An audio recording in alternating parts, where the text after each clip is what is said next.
ಸರಣಿಯ ಅಭಿಮಾನಿಗಳಿಗೆ ಅಸಲಿ ಕ್ರಿಕೆಟ್ ಕ್ರೇಜ್ ಈಗ ಸಿಗುತ್ತೆ. ಇಂಗ್ಲೆಂಡ್ ವಿರುದ್ಧದ ಏಕದಿನ ಸರಣಿ ನಾಳೆಯಿಂದ ಆರಂಭವಾಗಲಿದ್ದು, ಹಿಟ್ ಮ್ಯಾನ್ ರೋಹಿತ್ ಶರ್ಮಾ ಹಾಗೆ ಕಿಂಗ್ ವಿರಾಟ್ ಕೊಹ್ಲಿ ಮೈದಾನಕ್ಕೆ ವಾಪಸ್ ಬರ್ತಿದ್ದಾರೆ. IPL ಆದ್ಮೇಲೆ ವಿರಾಟ್ಗೆ ಇದು ಮೊದಲ ಪಂದ್ಯ. ಇಂಜುರಿ ಕಾರಣದಿಂದಾಗಿ ಲಾಸ್ಟ್ ಮಂತ್ ಅಫ್ಘಾನಿಸ್ತಾನ ವಿರುದ್ಧದ ಏಕದಿನ ಸರಣಿಯನ್ನ ಮಿಸ್ ಮಾಡ್ಕೊಂಡಿದ್ರು.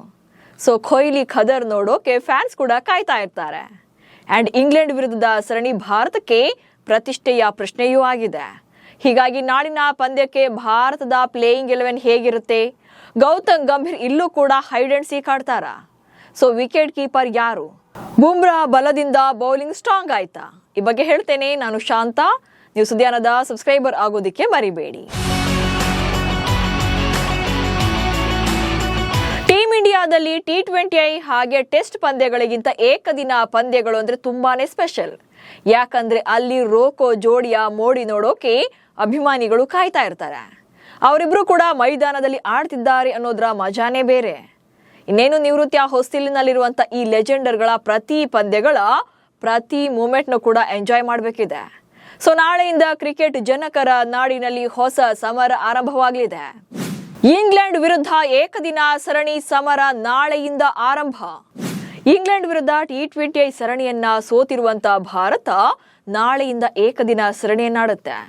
T20 ಸರಣಿ ಸೋಲಿಗೆ ಪ್ರತೀಕಾರಕ್ಕಾಗಿ ಭಾರತ ಕಾಯ್ತಾ ಇದ್ರೆ, ಅತ್ತ ಆಂಗ್ಲರು ODI ಸರಣಿಯನ್ನು ಕೂಡ ನಾವು ಗೆಲ್ತೀವಿ ಎನ್ನುವಂತ ಕಾನ್ಫಿಡೆನ್ಸ್ ನಲ್ಲಿದ್ದಾರೆ. ಸೊ ಈ ಸರಣಿಗಾಗಿ ಟೀಮ್ ಇಂಡಿಯಾ ಸ್ಕ್ವಾಡ್ ನಲ್ಲಿ ಸಾಕಷ್ಟು ಚೇಂಜಸ್ ಕೂಡ ಇರಲಿದೆ. ಅಂಡ್ ಈ ಸರಣಿ ರೋಕೋ ಪಾಲಿಗೂ ಕೂಡ ತುಂಬಾನೇ ಮುಖ್ಯವಾಗುತ್ತೆ. ಇನ್ನು ಸರಣಿಯ ಆರಂಭಕ್ಕೂ ಮುನ್ನ ತಂಡದಲ್ಲಿ ಕೆಲವೊಂದು ಬದಲಾವಣೆಗಳು ಕೂಡ ಆಗಿದೆ. ಯಾಕಂದ್ರೆ ಏಕದಿನ ಸರಣಿಗೆ ಆಯ್ಕೆಯಾಗಿದ್ದಂತಹ ಹರ್ಷಿತ್ ರಾಣಾ ಇಂಜುರಿಯಿಂದಾಗಿ ಇಡೀ ಸರಣಿಯಿಂದ ರೋಲ್ ಔಟ್ ಆಗಿದ್ದಾರೆ. ಹೀಗಾಗಿ ಅವರ ಬದಲಿಗೆ ಪ್ರಿನ್ಸ್ ಯಾದವ್ ಮತ್ತೆ ತಂಡಕ್ಕೆ ಸೆಲೆಕ್ಟ್ ಆಗಿದ್ದಾರೆ. ಇನ್ನು ಪ್ರಿನ್ಸ್ ಯಾದವ್ ಅಫ್ಘಾನಿಸ್ತಾನ ವಿರುದ್ಧದ ಕೊನೆಯ ಏಕದಿನ ಸರಣಿಯ ಮೂಲಕ ಅಂತಾರಾಷ್ಟ್ರೀಯ ಕ್ರಿಕೆಟ್ಗೆ ಪದಾರ್ಪಣೆ ಕೂಡ ಮಾಡಿದ್ರು. ಇನ್ನು ಇದಕ್ಕೂ ಮುನ್ನ ನಿತೀಶ್ ಕುಮಾರ್ ರೆಡ್ಡಿ ಕೂಡ ಇಂಜುರಿಗೆ ಒಳಗಾಗಿದ್ರಿಂದ ಶಿವಮ್ ದುಬೆಗೆ ರಿಪ್ಲೇಸ್ ಪ್ಲೇಯರ್ ಆಗಿ ಅವಕಾಶ ಸಿಕ್ಕಿದೆ. ಹೀಗಾಗಿ ನಾಳಿನ ಪಂದ್ಯಕ್ಕೆ ಪ್ಲೇಯಿಂಗ್ 11 ಹೇಗಿರುತ್ತೆ ಎನ್ನುವಂತ ಕ್ಯೂರಿಯಾಸಿಟಿ ಕೂಡ ಇದ್ದೇ ಇದೆ. ಹಾಗಾದ್ರೆ ಆಂಗ್ಲರ ಬೇಟೆಗೆ ಹೇಗಿರುತ್ತೆ ಭಾರತದ ಸಂಭಾವ್ಯ ಪ್ಲೇಯಿಂಗ್ 11 ಅನ್ನೋದನ್ನ ನೋಡ್ತಾ ಹೋಗೋಣ. ಇನ್ನು ಭಾರತದ ಪರ ರೋಹಿತ್ ಶರ್ಮಾ ಹಾಗೆ ನಾಯಕ ಶುಭ್ಮನ್ ಗಿಲ್ ಇನ್ನಿಂಗ್ಸ್ ಅನ್ನ ಆರಂಭ ಮಾಡ್ತಾರೆ. ಮಾಜಿ ನಾಯಕ ರೋಹಿತ್ ಶರ್ಮಾ ಹಾಗೆ ಹಾಲಿ ನಾಯಕ ಶುಭ್ಮನ್ ಗಿಲ್ ಇನ್ನಿಂಗ್ಸ್ ಅನ್ನ ಶುರು ಮಾಡ್ತಾರೆ. ಸೊ ಅಫ್ಘಾನಿಸ್ತಾನ ವಿರುದ್ಧದ ಸರಣಿಯಲ್ಲೂ ಕೂಡ ಇದೇ ಜೋಡಿಯೇ ಓಪನಿಂಗ್ ಮಾಡಿತ್ತು. ಇನ್ನು ರೋಹಿತ್ ಶರ್ಮಾ ಓಪನರ್ ಆಗಿ ಈ ಒಂದು ಸರಣಿಯಲ್ಲಿ ಅಂದ್ರೆ ಇಂಗ್ಲೆಂಡ್ ವಿರುದ್ಧದ 3 ಪಂದ್ಯಗಳಲ್ಲೂ ಕೂಡ ಒಂದೊಳ್ಳೆ ಸ್ಕೋರ್ ಅನ್ನ ಕಲೆ ಹಾಕಬೇಕಾದಂತ ಅನಿವಾರ್ಯತೆ ಜೊತೆಗೆ ಪ್ರೆಷರ್ ಕೂಡ ಇದೆ. ಯಾಕಂತಂದ್ರೆ ರೋಹಿತ್ ಶರ್ಮಾರನ್ನ ನೆಕ್ಸ್ಟ್ ಏಕದಿನ ವಿಶ್ವಕಪ್ ನಲ್ಲಿ ಆಡಿಸ್ಬೇಕಾ ಅಥವಾ ಬೇಡವಾ ಅನ್ನೋದ್ರ ಬಗ್ಗೆ ಭಿನ್ನಾಭಿಪ್ರಾಯಗಳಿವೆ. ಕೆಲವರು ರೋಹಿತ್ ಶರ್ಮಾ ಆಡ್ಲಿ ಅಂತಂದ್ರೆ, ಇನ್ನೊಂದಷ್ಟು ಜನ ಬೇಡ ರೋಹಿತ್ ಶರ್ಮಾ, ಸೊ ಬೇರೆಯವರಿಗೆ ಅವಕಾಶ ಕೊಡಿ ಎನ್ನುವಂತ ಒತ್ತಾಯ ಕೂಡ ಇದೆ. ಹೀಗಾಗಿ BCCIಗೆ ರೋಹಿತ್ ಶರ್ಮಾ ಅವರ ಫಾರ್ಮ್ ಹಾಗೆ ಪರ್ಫಾರ್ಮೆನ್ಸ್ ಅನ್ನ ಗಮನದಲ್ಲಿಟ್ಕೊಂಡು ಅವರನ್ನ ಕಂಟಿನ್ಯೂ ಮಾಡಬೇಕಾ ಅಥವಾ ಬೇಡವಾ ಅನ್ನೋದ ನಿರ್ಧಾರವನ್ನ ಮಾಡೋಕೆ ತಯಾರಿಯನ್ನ ಮಾಡಿರೋದ್ರಿಂದ ರೋಹಿತ್ ಶರ್ಮಾ ಬ್ಯಾಟಿಂಗ್ ನಲ್ಲೇ ಉತ್ತರವನ್ನ ಕೊಡುವಂತ ಅನಿವಾರ್ಯತೆ ಕೂಡ ಇದೆ. ಯಾಕಂದ್ರೆ ರೋಹಿತ್ ಶರ್ಮಾ ಹಾಗೆ ವಿರಾಟ್ ಕೊಹ್ಲಿ ಅವರ ಗೋಲ್ ಇರೋದೇ 2027 ಏಕದಿನ ವಿಶ್ವಕಪ್ ಅನ್ನ ಗೆದ್ದು ನಾವು ಅಂತಾರಾಷ್ಟ್ರೀಯ ಕ್ರಿಕೆಟ್ ನಿಂದ ನಿವೃತ್ತಿಯನ್ನ ಪಡಿಬೇಕು ಎನ್ನುವಂತ ಮಹಾ ಗುರಿಯನ್ನ ಹೊಂದಿರುವಂತ ಲೆಜೆಂಡರಿ ಪ್ಲೇಯರ್ಗಳು. ಹೀಗಾಗಿ ತಂಡದಲ್ಲಿ ಆಡಬೇಕು ಅಂತಂದ್ರೆ ಅವರ ಪರ್ಫಾರ್ಮೆನ್ಸ್ ಕೂಡ ಮ್ಯಾಟರ್ ಆಗೋದ್ರಿಂದ ರೋಹಿತ್ ಶರ್ಮಾ ಒಳ್ಳೆಯ ಪ್ರದರ್ಶನವನ್ನ ನೀಡಲೇಬೇಕಾದಂತ ಪ್ರೆಷರ್ ಇದೆ. ಹೀಗಾಗಿ ನಾಳಿನ ಪಂದ್ಯದಲ್ಲಿ ರೋಹಿತ್ ಶರ್ಮಾ ಓಪನರ್ ಆಗಿ ಆಡ್ತಾರೆ. ಅಂಡ್ ಅವರ ಪ್ರದರ್ಶನದ ಮೇಲೆ ಎಲ್ಲರ ಕಣ್ಣು ಕೂಡ ಇರುವಂತದ್ದು. ಇನ್ನು ಮಾಜಿ ನಾಯಕನಿಗೆ ಹಾಲಿ ನಾಯಕ ಶುಭ್ಮನ್ ಗಿಲ್ ಓಪನರ್ ಆಗಿ ಸಾಥ್ ಕೊಡ್ತಾರೆ. ಸೊ ಶುಭ್ಮನ್ ಗಿಲ್ ಅಫ್ಘಾನಿಸ್ತಾನ ವಿರುದ್ಧದ ಮ್ಯಾಚ್ ಅಲ್ಲೂ ಕೂಡ ಅಂದ್ರೆ ಸರಣಿಯಲ್ಲಿ ಒಳ್ಳೆ ಪ್ರದರ್ಶನವನ್ನ ನೀಡಿದ್ರು. ಹೀಗಾಗಿ ಕ್ಯಾಪ್ಟನ್ ಆಗಿ ಶುಭ್ಮನ್ ಗಿಲ್ಗೆ ತಾನು ಚೆನ್ನಾಗಿ ಪರ್ಫಾರ್ಮ್ ಮಾಡೋದ್ರ ಜೊತೆಗೆ ತಂಡವನ್ನು ಕೂಡ ಗೆಲ್ಲಿಸಬೇಕಾದಂತ ಅನಿವಾರ್ಯತೆ ಪ್ರೆಷರ್ ಕೂಡ ಇರೋದ್ರಿಂದ ಶುಭ್ಮನ್ ಗಿಲ್ ಕಡೆಯಿಂದಲೂ ಕೂಡ ಬ್ಯಾಟಿಂಗ್ ನಲ್ಲಿ ಒಳ್ಳೆ ಪ್ರದರ್ಶನವನ್ನ ನಿರೀಕ್ಷೆ ಮಾಡಬೇಕಿದೆ. ಇನ್ನು ನಂಬರ್ 3 ನಲ್ಲಿ ಕಿಂಗ್ ವಿರಾಟ್ ಕೊಹ್ಲಿ ಬರ್ತಾರೆ. ಸೊ ದಶಕಗಳ ಕಾಲ ನಂಬರ್ 3 ನಲ್ಲಿ ತನ್ನದೇ ಆದಂತ ಹೆಜ್ಜೆ ಗುರುತನ್ನ ಮೂಡಿಸಿರುವಂತ ವಿರಾಟ್ ಕೊಹ್ಲಿ ಈಗ ನಂಬರ್ 3 ನಲ್ಲಿ ಮತ್ತೆ ಇಂಗ್ಲೆಂಡ್ ವಿರುದ್ಧದ ಸರಣಿಯಲ್ಲಿ ತಮ್ಮ ಪಾರುಪತ್ಯ ಅಥವಾ ಪ್ರಾಬಲ್ಯವನ್ನ ತೋರಿಸೋಕೆ ನೋಡ್ತಾ ಇರ್ತಾರೆ. ಕಳೆದ ಅಫ್ಘಾನಿಸ್ತಾನ ವಿರುದ್ಧದ ಸೀರೀಸ್ ನಲ್ಲಿ ವಿರಾಟ್ ಕೊಹ್ಲಿ ಇಂಜುರಿಯಿಂದಾಗಿ ಹೊರಗಿದ್ರು ಎನ್ನುವಂತಹ ಕಾರಣಕ್ಕೆ ಇಶಾನ್ ಕಿಶನ್ ನಂಬರ್ 3 ನಲ್ಲಿ ಆಡಿದ್ರು. ಒಂದು ಸೆಂಚುರಿ ಕೂಡ ಬಂದಿತ್ತು ಇಶಾನ್ ಕಿಶನ್ ಕಡೆಯಿಂದ. ಸೊ ಈ ಸಲ ತಂಡದಲ್ಲಿ ಇದ್ರೂ ಕೂಡ ಈಗ ನಂಬರ್ 3 ನಲ್ಲಿ ವಿರಾಟ್ ಕೊಹ್ಲಿ ವಾಪಸ್ ಬಂದಿರೋದ್ರಿಂದ ಇಶಾನ್ ಕಿಶನ್ ಹೊರಗಡೆ ಹೋಗ್ಬೇಕಾಗುತ್ತೆ. ಇನ್ನು ವಿರಾಟ್ ಕೊಹ್ಲಿ ನಂಬರ್ 3 ನಲ್ಲಿ 1 ಡೌನ್ ಬ್ಯಾಟರ್ ಆಗಿ ಆಡ್ತಿದ್ದಾರೆ ಅಂತಂದ್ರೆ ಸೊ ತಂಡದ ಪ್ರೆಷರ್ ಎಂತ ಸಿಚುಯೇಷನ್ ಇದ್ರೂ ಕೂಡ ಸೊ ಅವರು ತಂಡವನ್ನ ಯಶಸ್ವಿಯಾಗಿ ನಿಭಾಯಿಸ್ತಾರೆ ಎನ್ನುವಂತ ಕಾನ್ಫಿಡೆನ್ಸ್ ಎಲ್ರಿಗೂ ಕೂಡ ಇರುತ್ತೆ. ಜೊತೆಗೆ ವಿರಾಟ್ ಕೊಹ್ಲಿ ಕ್ರೀಸ್ನಲ್ಲಿ ಇರುವಷ್ಟು ಹೊತ್ತು ಕೂಡ ಆಪೋಸಿಟ್ ಟೀಮ್ಗೆ ಒಂದು ರೀತಿಯಾದಂಥ ಟೆನ್ಷನ್ ಇದ್ದೇ ಇರುತ್ತೆ. ಯಾಕಂದ್ರೆ ಯಾವ ಕ್ಷಣದಲ್ಲೂ ಕೂಡ ಪಂದ್ಯದ ದಿಕ್ಕನ್ನೇ ಬದಲಿಸುವಂತ ಒಬ್ಬ ಆಟಗಾರ ಅಥವಾ ಆತ ಕ್ರೀಸ್ನಲ್ಲಿ ಇದ್ದಾರೆ ಅಂತ ಅಂದಾಗ ಕಾನ್ಫಿಡೆನ್ಸ್ ಲೆವೆಲ್ ಬೂಸ್ಟ್ ಆಗುತ್ತೆ ಅಂದ್ರೆ ಅದು ವಿರಾಟ್ ಕೊಹ್ಲಿ ಅವರು ಇದ್ದಾಗ ಮಾತ್ರ. ಸೊ ನಂಬರ್ 3 ವಿರಾಟ್ ಕೊಹ್ಲಿ ಆಡೋದೇ ಅತಿ ದೊಡ್ಡ ಗಿಫ್ಟ್ ಭಾರತಕ್ಕೆ. ಇನ್ನು ನಂಬರ್ 4 ಶ್ರೇಯಸ್ ಅಯ್ಯರ್ ಬರ್ತಾರೆ. ಸೊ ಶ್ರೇಯಸ್ ಅಯ್ಯರ್ T20 ತಂಡದ ಕ್ಯಾಪ್ಟನ್.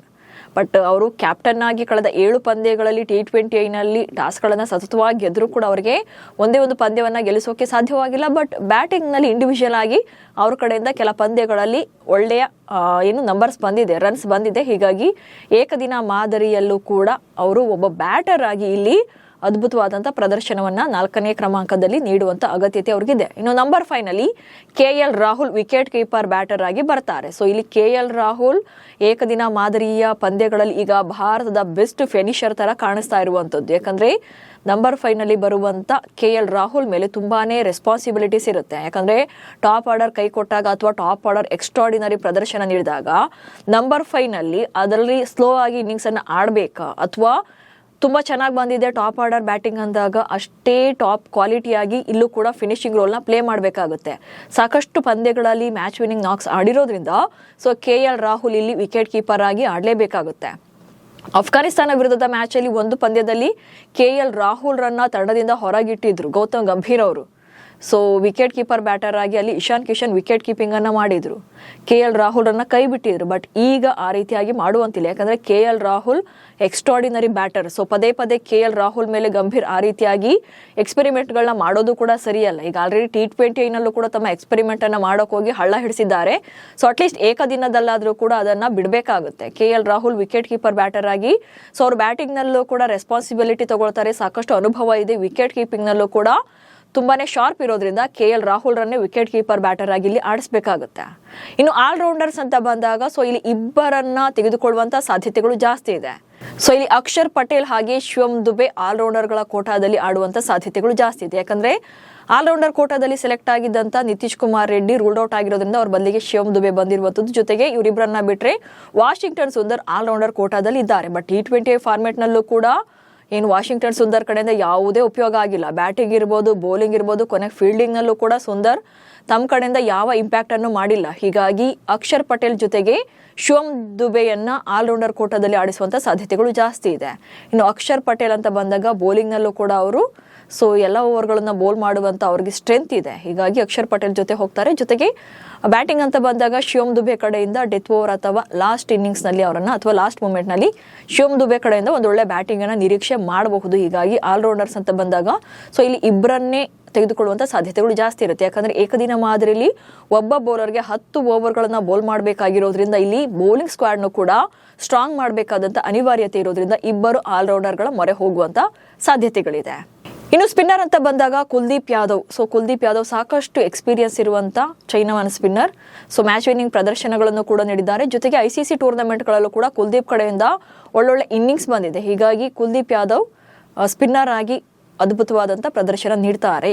ಇನ್ನು ಜಸ್ಪ್ರೀತ್ ಬುಮ್ರಾ ಮೇನ್ಲಿ ಇಲ್ಲಿ ಬೌಲಿಂಗ್ ಸ್ಕ್ವಾಡ್ ನ ಬ್ರಹ್ಮಾಸ್ತ್ರ ಅಂತಂದ್ರೆ ಅದು ಜಸ್ಪ್ರೀತ್ ಬುಮ್ರಾ. ಕಳೆದ 2 T20 ಸರಣಿಗಳಲ್ಲಿ ಜಸ್ಪ್ರೀತ್ ಬುಮ್ರಾ ಅವರು ಇಲ್ಲದೆ ಇದ್ದದ್ದು ಕೂಡ ಭಾರತದ ಸೋಲಿಗೆ ಪ್ರಮುಖ ಕಾರಣ ಆಯಿತು ಅಂದ್ರೆ ಅದು ಅತಿಶಯೋಕ್ತಿ ಅಲ್ಲ. ಯಾಕಂದ್ರೆ ಬೌಲಿಂಗ್ ಅಂತ ಬಂದಾಗ ಬುಮ್ರಾರ್ ಅಂತ ಬೌಲಿಂಗ್ ವಿರುದ್ಧ ವಿಶ್ವದ ಯಾವುದೇ ಬ್ಯಾಟರ್ ಆದ್ರೂ ಕೂಡ ವೇಟ್ ಅಂಡ್ ಸಿ ಗೇಮ್ ಅನ್ನ ನೋಡ್ತಾರೆ. ಸೊ ಇಲ್ಲಿ ಜಸ್ಪ್ರೀತ್ ಬುಮ್ರಾ ಇಲ್ಲದ್ದು ಕೂಡ ಭಾರತದ ಬೌಲಿಂಗ್ ಯೂನಿಟ್ ತುಂಬಾನೇ ಕಳಪೆಯಾಗಿ ಕಂಡದ್ದು, ಜೊತೆಗೆ ಕಳಪೆ ಪ್ರದರ್ಶನ ಬಂದಿದ್ದು. ಬಟ್ ಇಲ್ಲೇನು ಜಸ್ಪ್ರೀತ್ ಬುಮ್ರಾ ಹಾಕುವಂತ ಅಷ್ಟು ಓವರ್ಗಳು ಕೂಡ ಎದುರಾಳಿ ಪಡೆಗೆ ಕಂಪ್ಲೀಟ್ ಪ್ರೆಷರ್ ನಲ್ಲೇ ಇರುತ್ತೆ. ಅಲ್ಲಿ ರನ್ಸ್ ಇರ್ಲಿ, ವಿಕೆಟ್ ಉಳಿಸ್ಕೊಟ್ರೆ ಸಾಕು ಎನ್ನುವಂತ ಮೈಂಡ್ ಸೆಟ್ ನಲ್ಲಿ ಬ್ಯಾಟಿಂಗ್ ಅನ್ನ ಮಾಡೋದ್ರಿಂದ ಸೊ ಆ ಜಸ್ಪ್ರೀತ್ ಬುಮ್ರಾನ ಓವರ್ಗಳು ಭಾರತಕ್ಕೆ ಒಂದ್ ರೀತಿಯಾಗಿ ಗಿಫ್ಟ್ ಆಗಿ ಸಿಗುತ್ತೆ.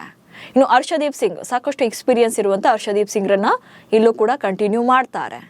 ಸೊ ಇಲ್ಲಿ ಇನ್ನೊಬ್ಬ ಬೌಲರ್ಗೆ ಪ್ರಸಿದ್ಧ ಕೃಷ್ಣ ಅಥವಾ ಗುರ್ನೂರ್ ಬ್ರಾರ್ ಇಬ್ಬರಲ್ಲಿ ಒಬ್ಬರನ್ನ ಸೆಲೆಕ್ಟ್ ಮಾಡುವಂತ ಸಾಧ್ಯತೆಗಳಿವೆ. ಪ್ರಸಿದ್ಧ ಕೃಷ್ಣಗೆ ಸ್ವಲ್ಪ ಎಕ್ಸ್ಪೀರಿಯನ್ಸ್ ಇದೆ ಅನ್ನೋದ್ರ ಜೊತೆಗೆ ಗುರ್ನೂರ್ ಬ್ರಾರ್ ಇತ್ತೀಚೆಗೆ ಕೆಲ ಪಂದ್ಯಗಳಲ್ಲಿ ಅವರು ತುಂಬಾನೇ ಶೈನ್ ಆಗಿದ್ದಾರೆ. ಹೀಗಾಗಿ ಇವರಿಬ್ಬರಲ್ಲಿ ಯಾರನ್ನ ಆಡಿಸ್ತಾರೆ ಅನ್ನೋದು ಕೂಡ ಮುಖ್ಯವಾಗುತ್ತೆ. ಸೊ ಇವರಿಬ್ಬರಲ್ಲಿ ಒಬ್ಬರನ್ನ ತಗೊಳ್ಳುವಂತ ಆಪ್ಷನ್ ಇದೆ.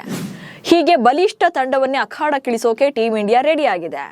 T20ಗೆ ಕಂಪೇರ್ ಮಾಡಿದ್ರೆ ಏಕದಿನ ಸರಣಿಯ ಬ್ಯಾಟಿಂಗ್ ಲೈನಪ್ ತುಂಬಾ ಚೆನ್ನಾಗಿದೆ.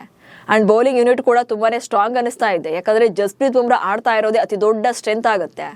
ಹಾಗೆ ಕುಲ್ದೀಪ್ ಯಾದವ್ ಸಾಕಷ್ಟು ಎಕ್ಸ್ಪೀರಿಯನ್ಸ್ ಇರುವಂತ ಆಟಗಾರ, ಜೊತೆಗೆ ಹರ್ಷದೀಪ್ ಸಿಂಗ್ ಕ್ವಾಲಿಟಿ ಬೌಲರ್. ಸದ್ಯಕ್ಕೆ ತಂಡ ಏನೋ ಬಲಿಷ್ಠವಾಗಿ ಕಾಣ್ತಾ ಇದೆ. ಅತ್ತ ಆಂಗ್ಲರ ಟೀಮ್ ಕೂಡ ಟಫ್ ಫೈಟ್ ಕೊಡೋಕೆ ಕಾಯ್ತಾ ಇದ್ದಾರೆ. T20ನಲ್ಲಿ ಕ್ಲೀನ್ ಸ್ವೀಪ್ ಮಾಡಿರೋದ್ರಿಂದ ಏಕದಿನ ಮಾದರಿಯಲ್ಲೂ ಕೂಡ ಡಾಮಿನೇಟ್ ಮಾಡ್ತೀವಿ ಅನ್ನುವಂತ ಮೈಂಡ್ ಸೆಟ್ ನಲ್ಲೇ ಇರ್ತಾರೆ. ಆದ್ರೆ ಏಕದಿನ ಸರಣಿಯಲ್ಲಿ ಗೆಲ್ಲೋದು ಅವರಿಗೆ ಅಷ್ಟು ಈಸಿ ಇಲ್ಲ ಅನ್ನೋದು ಅವ್ರಿಗೂ ಕೂಡ ಗೊತ್ತಿರುವಂತ ವಿಚಾರವೇ. ಸೊ ಅಂತಿಮವಾಗಿ ನಿಮ್ಮ ಪ್ರಕಾರ ಭಾರತ ಇಂಗ್ಲೆಂಡ್ ವಿರುದ್ಧ ಏಕದಿನ ಸರಣಿಯನ್ನ ಗೆಲ್ಲಬಹುದಾ? ಹಾಗೆ ಪ್ಲೇಯಿಂಗ್ 11 ಹೇಗಿರ್ಬೇಕು ಅನ್ನೋದನ್ನ ಕಮೆಂಟ್ಸ್ ಮೂಲಕ ತಿಳಿಸಿ. ಹಾಗೆ ಸುದ್ದಿಯನ್ನು ಫಾಲೋ ಮಾಡಿ. ನಮಸ್ಕಾರ.